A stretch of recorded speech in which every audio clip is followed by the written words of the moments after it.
Thank you for tuning in and joining with us as we rejoice in the eternal now. And we'll remember that I am not a body and that I am free as we listen today. Thanks, Devavan. Thank you, Karen. Good to see you. Hi, Karen. Everybody who joins in at whatever time, whatever place.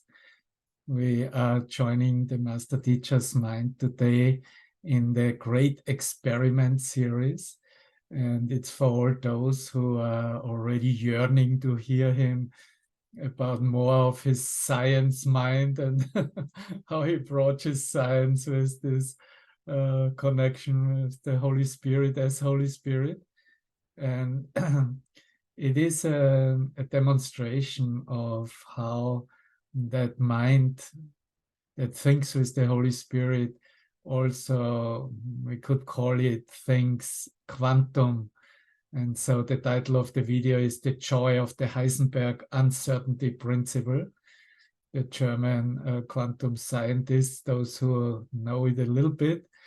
And he will guide us into not just that we are back at school learning something, or he's teaching us something at school or at university, E is mc squared.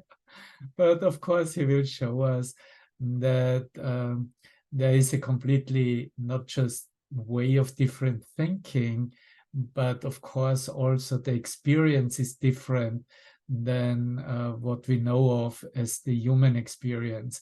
And so he makes the expression that by becoming entirely different, you're becoming the same, you're becoming the oneness of mind. And he will share some parts of chapter 21 of the introduction, and then also of a section of the Forgotten Song. And of course, he will read a little bit of that book that became his favorite quantum science book, Entanglement, the Greatest Mystery in Physics, which nobody ever has heard of. And so he will guide us into that opening of our mind towards all possibility. And possibility, or all possibility, means, in the terms of teaching A Course in Miracles, it is another way of thinking. It is another idea. It is another way of looking at things. And so once we discover that there is another idea presenting itself in our mind, then we just need the clarity which he then, of course, offers to every mind, to the one mind, that any decision that is made within the perceptual level is simply wrong. And so besides the demonstration on the physics level, how that looks like waves and particles, and what we will hear in that video, it is really let's say, to come to a certainty, to decide not to decide here about anything, but let everything be decided by the Holy Spirit. And so the reason why we learn not to take decisions that just give us another limited outcome is that we really don't know the outcome on the timeline, and every decision would determine a certain outcome. So what we also, of course, learn going along and making all mistakes and learning on that level is, and that is how he presents it also with that quantum mind, that this here is really a joke. And the joke is, as it should be understood, that it is not this, he says. It's not what I thought it is. It's not according to the meaning that I have given it to in the past. And whatever is perceived, of course. So he makes an expression of 30 seconds of forgiveness to remember what love is, and it doesn't take more than that. And that allows us to recognize that the guy that is walking and standing next to us is really myself, yourself, ourself, is you. So besides, of course, he will look at certain aspects in from quantum physics in connection with astronomy, that idea that is also very much in connection with today's lesson 199, I'm not a body, I'm free, that the mass density that constitutes, so to speak, the body identity doesn't allow you to go anywhere, he says. It doesn't allow you to really go out into the universe and be everywhere. It's like a real confinement here, and therefore it needs that completely new way of thinking, because with the power of thought, I can think myself everywhere. And that has nothing to do anymore with how it is perceived on the level what an universal objective world would look like, or a personal one. So let's see how it is. Quite full on this video again, and let's see what comes in our mind when we come back, and we'll share about how we perceive that demonstration and what it does with us in our mind. Here we go.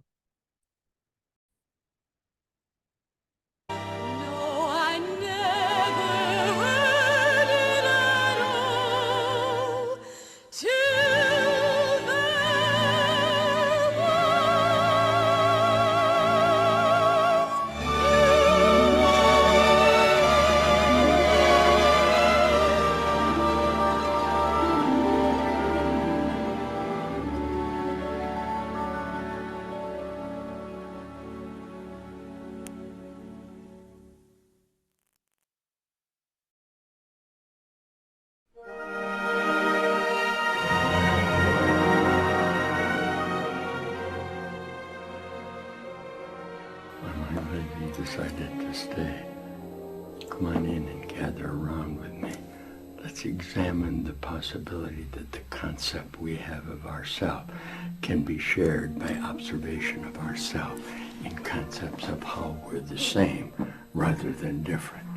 And finally, how by being entirely different, we become the same.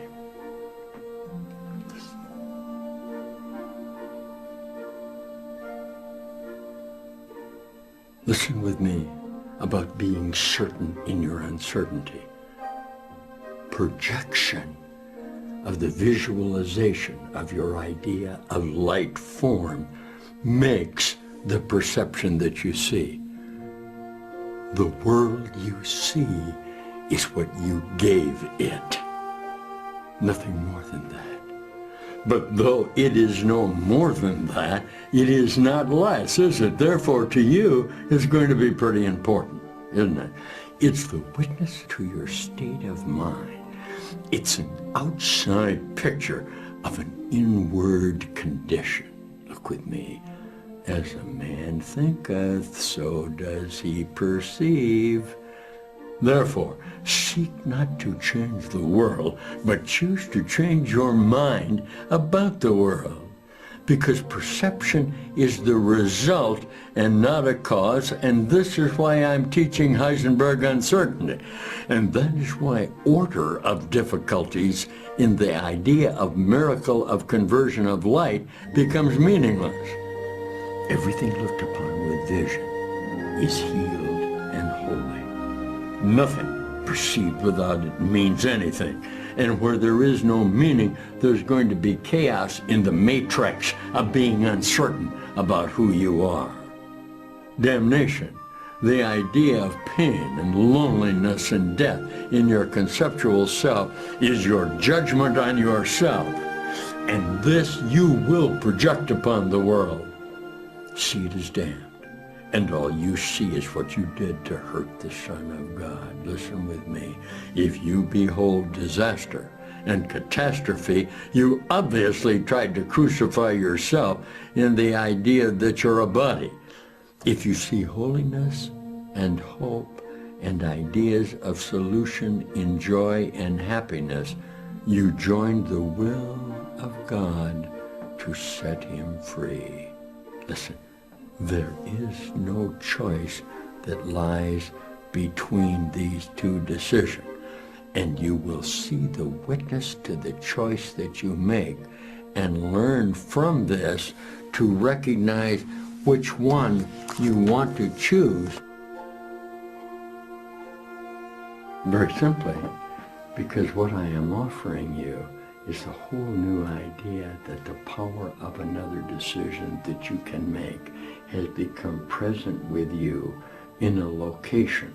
This was what I taught this morning at the university, okay, that you decided to come to there at Madison, is that let's find a place where just for a moment, may I join you here?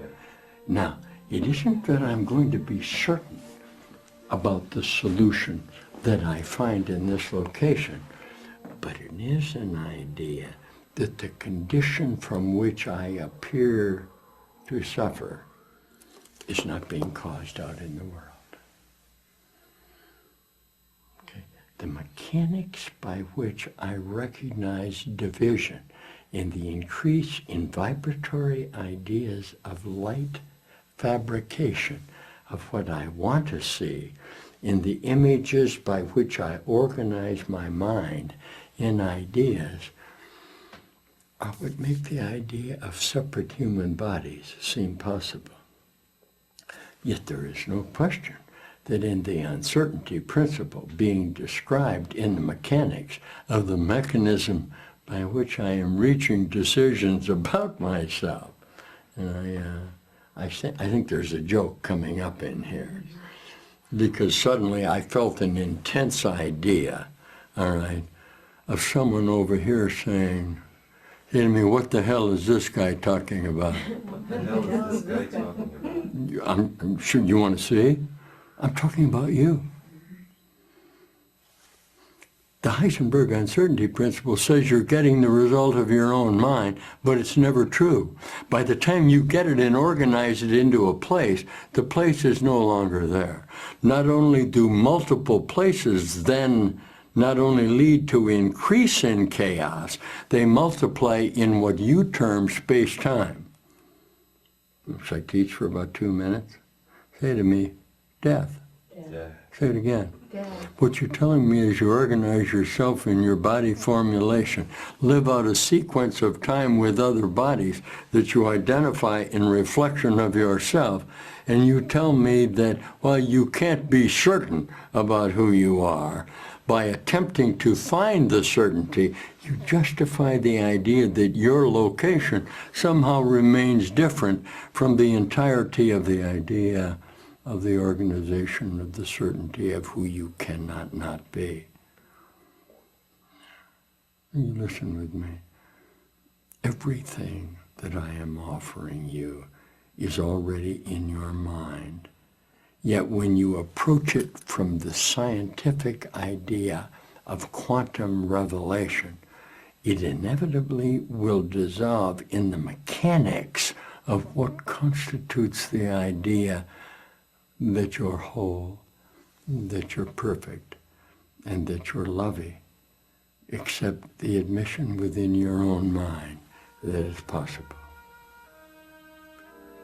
This is the teaching that I'm offering you in the idea of the uncertainty principle. At the moment that I glanced on you, you did not appear to be a perspective within my idea. And this is why I needed a miracle. Because by increasing the frequency of the manner, of the light that I wanted to view you in, this is called the Christ mind, okay, you like to express this in any way that you want to express it. All I'm really asking you to do is that you and I have more agreement. All right.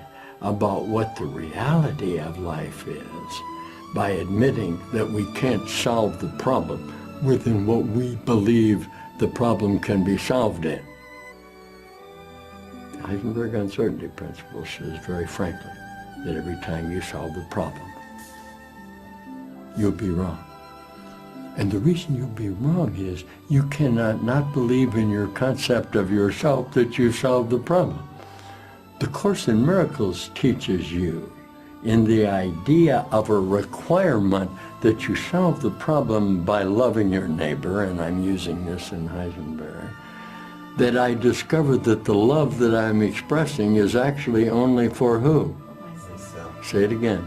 Myself. In other words, are you telling me there in the mechanics of this, right down here at the university, that when you came together and I stood up and began to teach the mechanics, I suddenly turned around and say, oh, there's one other thing I want to see before you leave my class today. I love the idea of the mechanics of my mind that let me conceptually be reasonable with decisions that are possible within my mind. Here's where we sort out the idea of quantum wave. Because you believe as long as you can solve the wave within the problem, you could ignore the inevitability of the particles of conversion that will be present within you. Yes, I'm a physics teacher, and I'm standing here. I'm about to go to the board, but before I do, I want to tell you how much I love you in the idea that God is love, and therefore so am I. And that's why we begin to laugh together. And suddenly the guy that's been causing you all your concern that's sitting next to you now in this physics class, okay, because you happen to be in home economics. Can you hear me? What you did was take other derivatives at this university and bring them with you in the application of decision that is possible for you to make. Because my concern cannot not be about your power to decide the outcome that you want in the procedures of alternatives that are always been available to you. The only other important thing I'm telling you is all that I could only be telling you would have to be going on when, here and now? Yes. Sure. You say, well, that was back in 2006, or that was back in 1422 or 1000. I don't care. What I'm interested in is the energy conversion that we can foster now. By remaining in the idea that ideas that I have about myself will always be contained within me. That was the problem. You see, he still has that problem. Why are you asking me about yourself? You're only going to get the answers, this is Heisenberg, in what you want to hear about yourself. And by the time you get it, it will be either the opposite of the agreement that you and I have, or we'll attempt to meet somewhere in the middle where we set up a third example of somebody who is teaching possibility. That is, the idea that neither one of your decisions will ever be true. Shall we see why? Neither one of your decisions will ever be true. And that's why you begin to laugh at the idea. Look at this light. Look at this light. Yeah. I don't question that E, the energy, equals the MC square of the conversion of the energy. Obviously, the description of it is not going to solve your problem because you're using your mind in order to determine an outcome that's inevitable within the idea of space-time without the totality of the participation in it in order that you can escape out into the universe. Last night, a lot of us were together there on the campus, and we began to look up at the billions of stars. And the billion, do you see this? The idea of the flow of the constriction of energy that we now release in vibratory ideas about recognition of each other. Now, I'm enrolling you in a course in miracles. Now, the idea idea that it's a required course are very simply the totality of the idea that anything that I am offering you, you already know within the logistics of how you define yourself. Come on now, there's a whole universe out there. That's why you're happy. And the joke now becomes that it's not this. And that's why you begin to laugh at the idea that until just a moment ago you couldn't see it, but now you can. A moment ago you couldn't see it, but now you can. What is our concern? The only time you were ever really going to see it was here and now. Here. This is what we did in the class this morning. And this is why you're carrying this around with you. And this is why we are going to make it available in the idea that here at the university, it's possible for you to begin to watch the idea, not so much in the logistics of the result that you want, but always within the uncertainty principle. There's another idea. Because each time you make a decision about being in space-time, you're wrong. You're wrong. Yes, I am wrong. And I've decided to make application of not deciding the outcome that I want. And I just saw a bright figure over there begin to accomplish it. Did you see that? I'm really glad you're here with me. Yeah. Okay. Now, the joy of being uncertain is the same as winning the lottery ticket. I'll just teach for just a moment. Because once you get an idea in your mind about possibility, all I'm really trying to do is fulfill the possibility that there's some way that you can escape from what appears to be the enclosure of yourself within a framework of space-time, where even at the speed of light, the gravitational idea of the mass density of you will not allow you to go anywhere. And finally, what did you decide? You decided to enroll in this course. And I'm a teacher, having had an experience, I now begin to teach that the location that you are in has already been converted. And it will not last any longer than the moment in which you decided you no longer wanted it.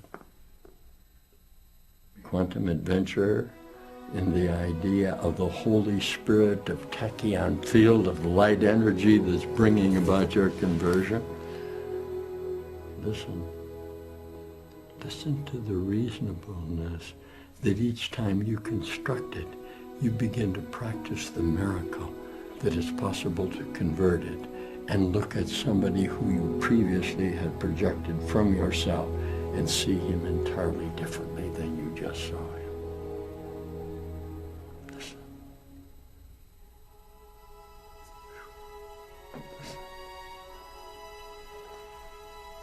Do it in the class. Did you see that? That was nice. Listen.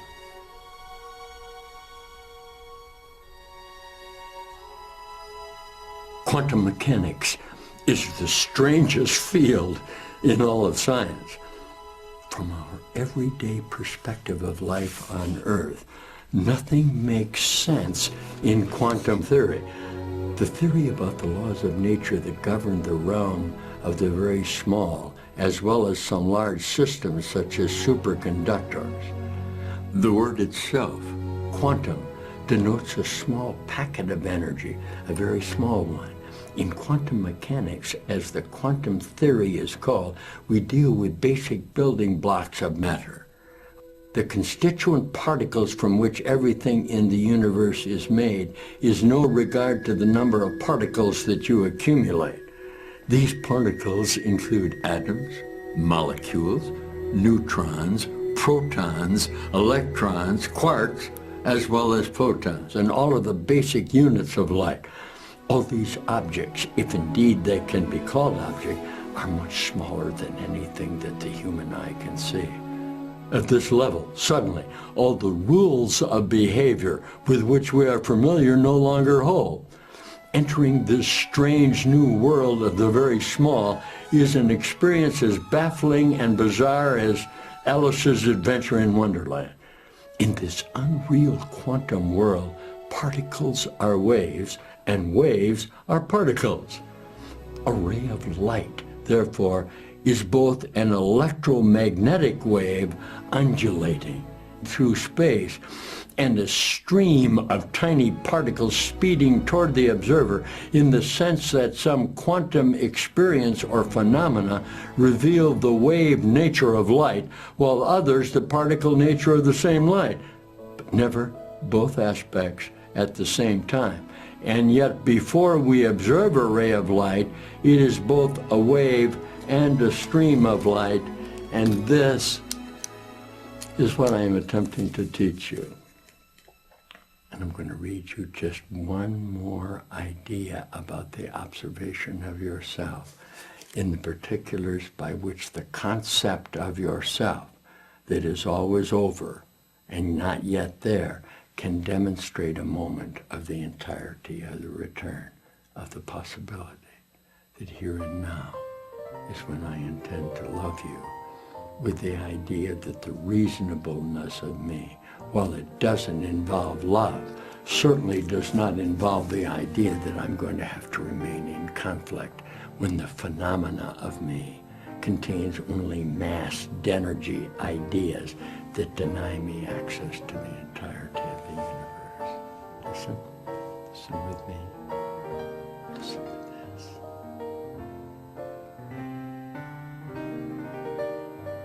Never forget, the world the sightless see must be imagined, for what it really looks like is unknown to them. They must infer what could be seen from evidence forever indirect. This is what we're talking about in being uncertain.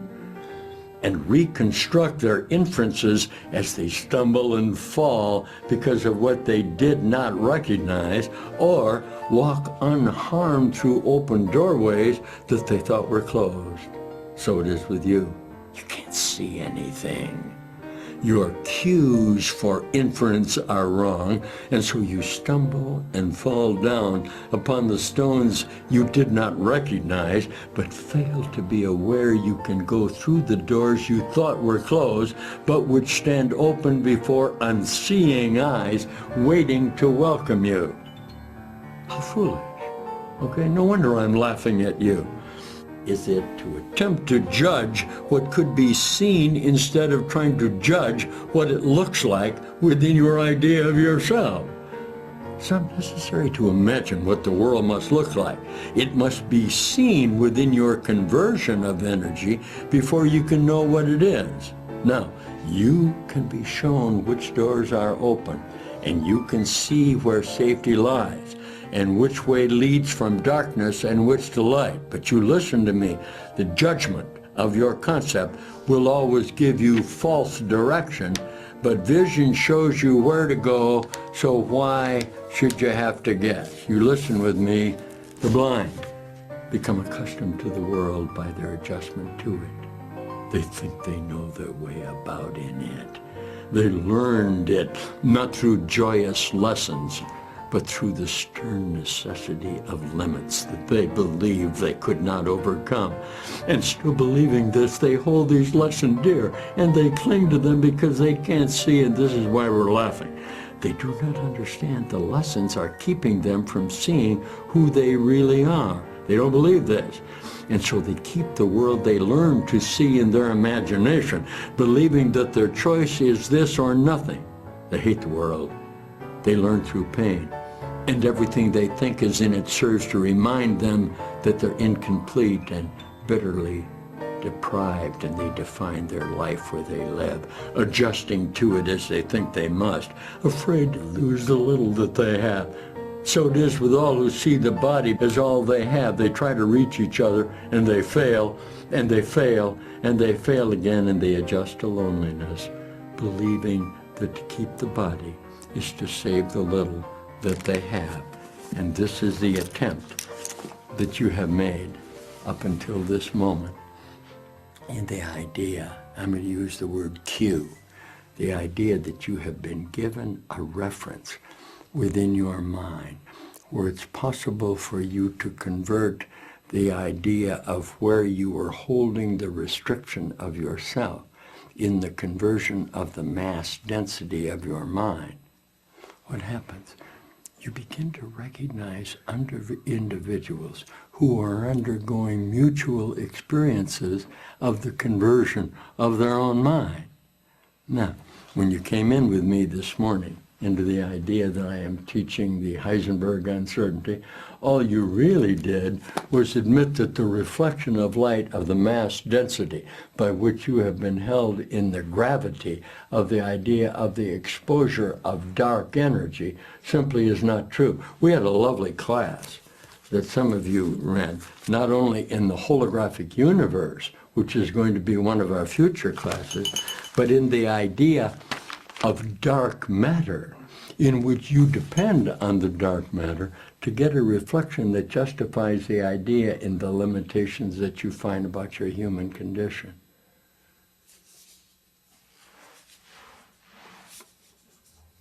I love you. I don't know what love is according to God's idea of the plan of the universe, but I do know what love is as I begin to see better reflections of light that just a moment before I didn't want to see. Okay? This is 30 seconds of forgiveness. Jesus is going to tell you, come on now, I don't know where you're going with this. You're going to enroll in a religious class now? The guy out there that you hate and don't want anything to do with is what? Finally, only you. Because he's finally only going to be in your mind no matter how you see him. Okay? This is my entire teaching.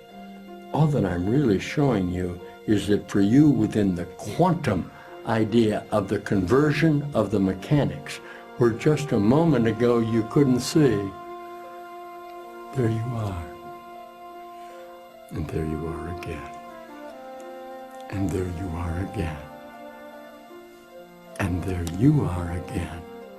So that when I look at the relative distance that previously kept you apart, I begin to feel the energy of the conversion, of the joy and the love that I'm feeling. I hope I see you again that you'll take one of the courses in the mind training, that through the conversion of the concept that you have about yourself, you can discover and escape out into the universe and not be bound by the idea that all the resolution that you have is totally meaningless. God goes with us wherever we go in the idea of that conversion. And the miracle of the training of my mind in a systematic way is the only one that I'm really now making. I'll see you in a moment. I'll see you in that moment. I'll see you in that moment. I'll see you in that moment. I'll see you in that moment. And here we are again. And here we are again.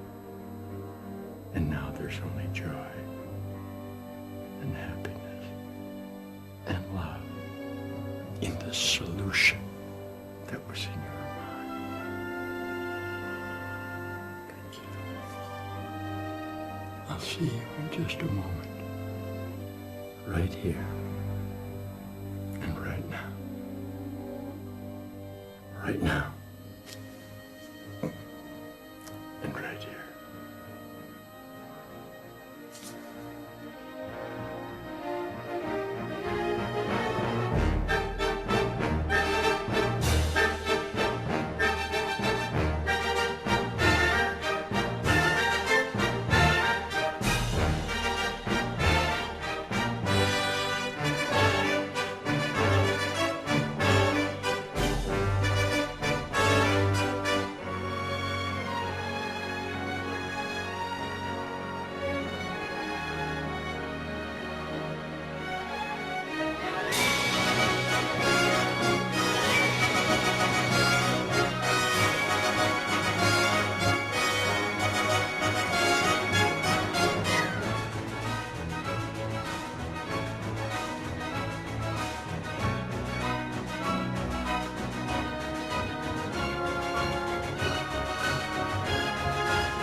Okay, thank you so much. It was quite a demonstration.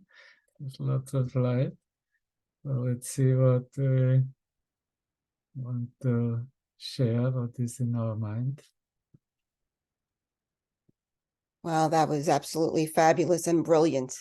There's so much there. I don't know if I could really pull it all together, but what I did get from it was that ideas leave not their source, and we can never be separate from God. And how in the miracle, the shift from fear to love, where we have that willingness to have the conversion, as we open up, something from out of time comes in, and then we accept that. And that's the conversion of ourself, because in that moment we experience ourselves as the light of Christ, as the Spirit of God. And from out of time, it's a different frequency that we accept. But the undercurrent, I think, of what he was saying is how nothing can ever be apart from me. And everything is our projection. So, that's why when Jesus tells us in the Course, we have to take every brother with us. The reason that is so is because they are us and we made them up. So we're always forgiving ourselves and moving to that space of willingness where we can really receive the light of Christ. Thanks. Yeah, that was great, Karen. And it came out also in this completely last expression, like when he made the directive, okay, and we see each other beyond the stars, and here we are again, like it is really mind here now, and there's not a going anywhere, but in that sense, really just a waking up to the truth.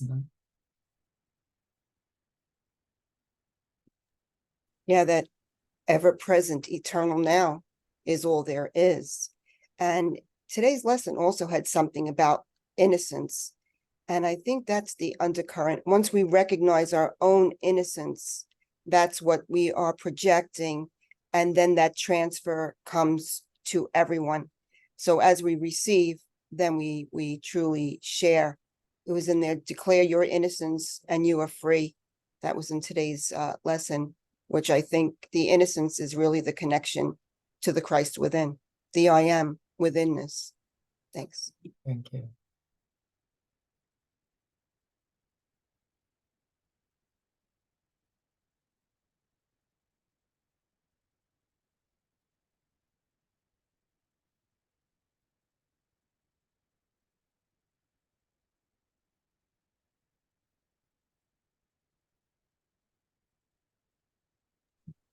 Yeah, so I hear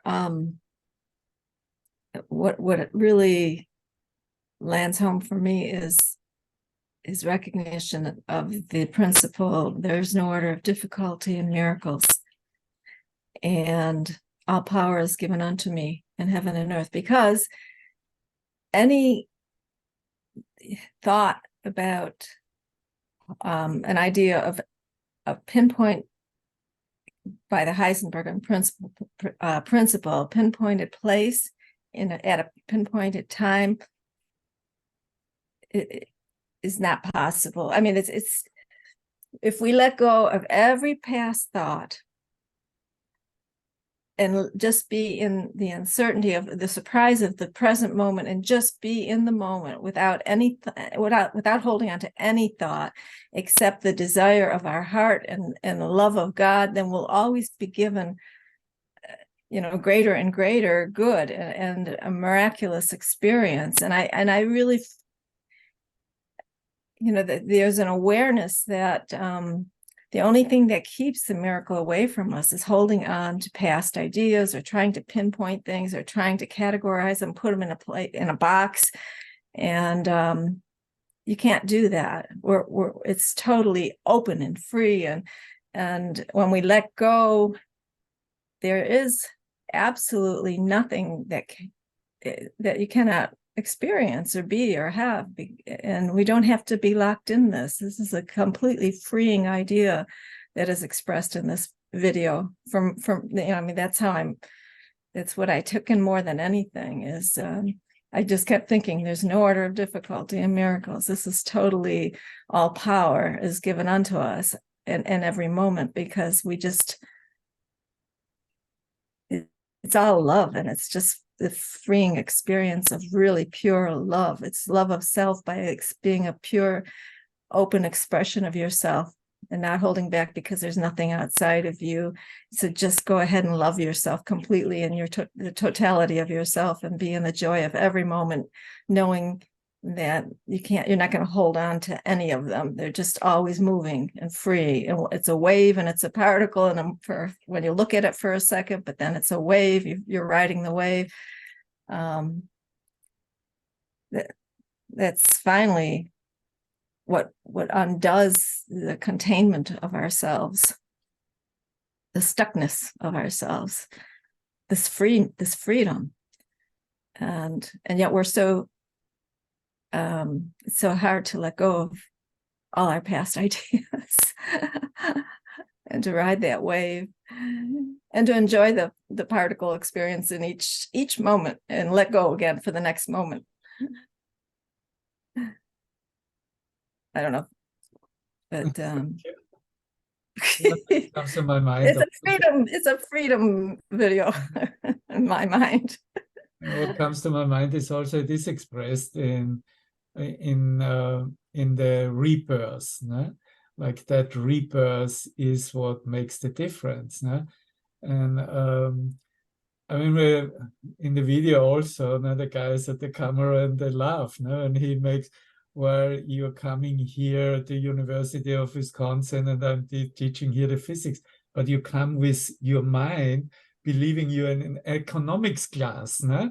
And so you try to organize yourself with whatever from the past in order to escape literally that rebirth revelatory occurrence, no? Where exactly what you were talking about, Karen. No? And isn't it so hard to stop that organizing? It's like, that is my identity. That's what I've created, or that's who I think I am, and I'm holding on to it because that's what I wanted to be, or else I wouldn't have created it, miscreated, or whatever, experienced it. But it's just like it's so hard to let go of all that organization, and yet that's where the freedom is. But it can be recognized, no? And it is actually in today's lesson, yes, in the expression, the body is a dream, Like if I just remember, okay, I come with all my organization of the past, but I'm just dreaming. That's not what I am. Yeah.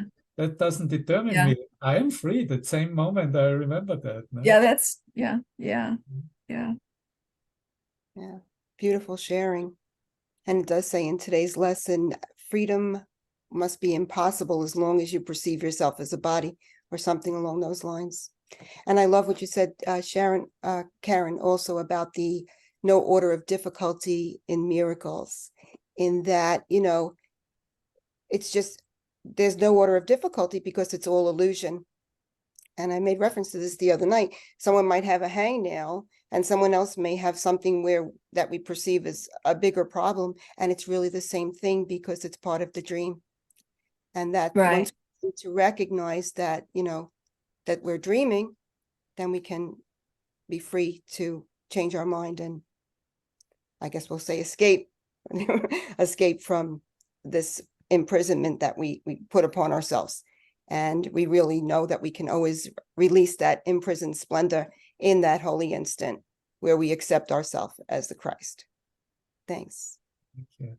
Yeah, and there is something in the mind too, once the glimpse, the revelatory glimpse has occurred, which is the moment there's an awareness of, oh, this is part of the dream, the mind that had a revelation and is literally living that revelation also knows that the one who is the dreamer and who thinks the content of the dream isn't really there, That very moment I already start smiling. And it's something, that is part of that miracle that is really unexplainable. But it's really just to remember it's part of the dream. And wow, it opens automatically. It's like right there. It was a few lessons back, and I was just, I think it was 161, give me your blessing, Holy Son of God. I have to look back, but where it talks about, did I mention this already? But anyways, it says you can laugh. I mean, this really hits you in the face.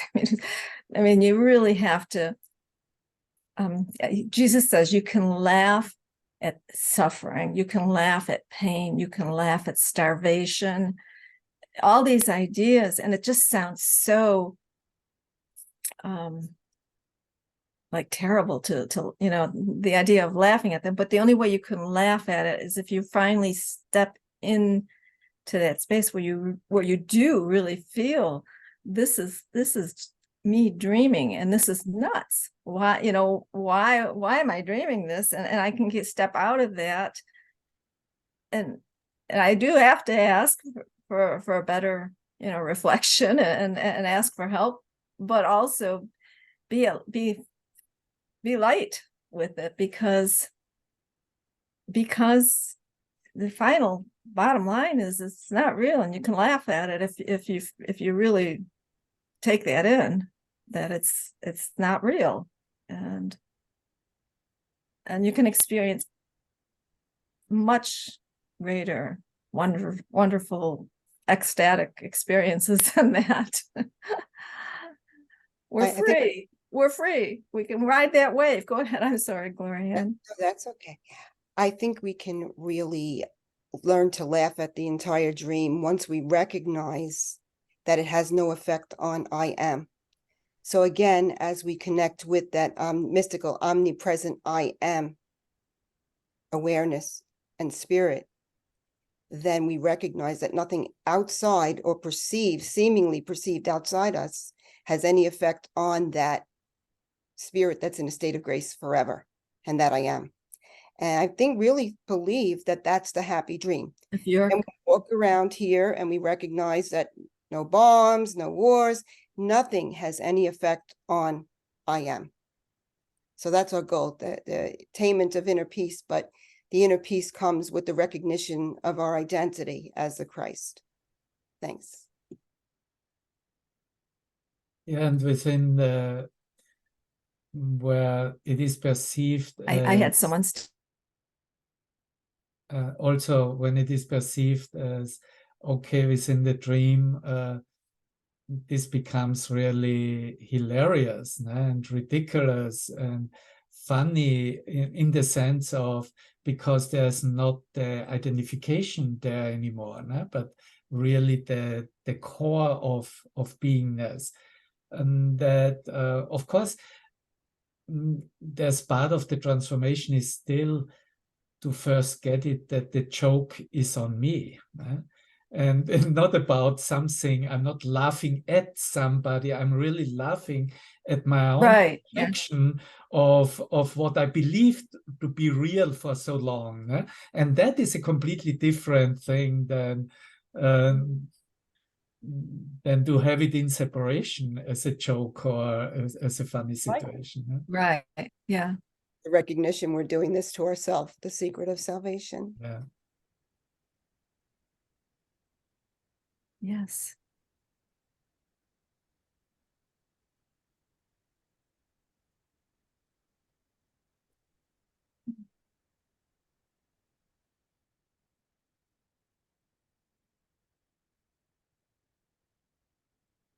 And maybe below the line, the entire idea of physics, of quantum physics, or whatever principle, Heisenberg or whatever, Schrödinger, Einstein, Niels Bohr discussions, it just shows me with all that has been given us by Christ Jesus himself, that the helpfulness of that conceptual approach is, hey, look, it's not so as you believed it to be. It's not what it is calculated and held within the conceptual mind. We are completely opening up to possibilities that we could never even conceive of, né? Because it's being whole mind. Né? And I see more the value in that of really opening to the mind and not holding on to what has been learned or categorized and believed to, oh, now I know something.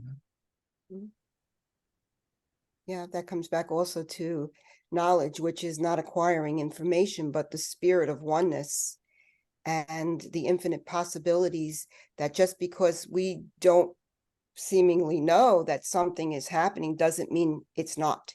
And, what's the truth of Christ is always there. And that's all there is. So, we are the ones blocking that awareness by our ideas of sin and guilt and judgments and grievances, and the recognition that we can just gently lay them down and accept the truth of our being. It seems so simple, but we make it difficult. And the reason we make it difficult is because we have this war against ourselves going on, because we want to be right. The ego wants to be right. So until we move out of the way, and then grace is what really sustains us. Grace takes over. And at some point, we just rest in God totally. And that's our goal. So we practice every day, and open up the truth, the world that's really there, the light beyond all concepts. Thanks. Thank you. Well, we might just get out of here with, Just always boils down to be in love. with some sounds. And did you want to say Be in love. something, Karen? Yeah. I just says it always keeps boiling down to just be in love. I mean, then you're happy, and then you're, even if something looks like total crap, whatever, it's like, okay, I can laugh and know that right within or beyond, or there really is the Christ there, and it's all divine and beautiful and loving and radiant. And so just be in love. It's always that. We can ask, let us Wonderful see last the- words. Thank you. We can always try to say, let's see what the love is there. Let's look for the love. What's the loving thing to do? But I always try to Right. remember who walks with me. That's Before I nice. respond to anything, who walks with me? Am I walking with the ego, or am I walking with the Christ? And it says somewhere we cannot serve both God and mammon. So the choice is up to us. And there's the beauty, the choice. And that gives us our power back. And the power is the light of understanding. So we are so blessed to have this. And the opportunity is there for us each moment. Thanks. Yeah. Thank you, Devavan. Thank you. That's wonderful. Thank you.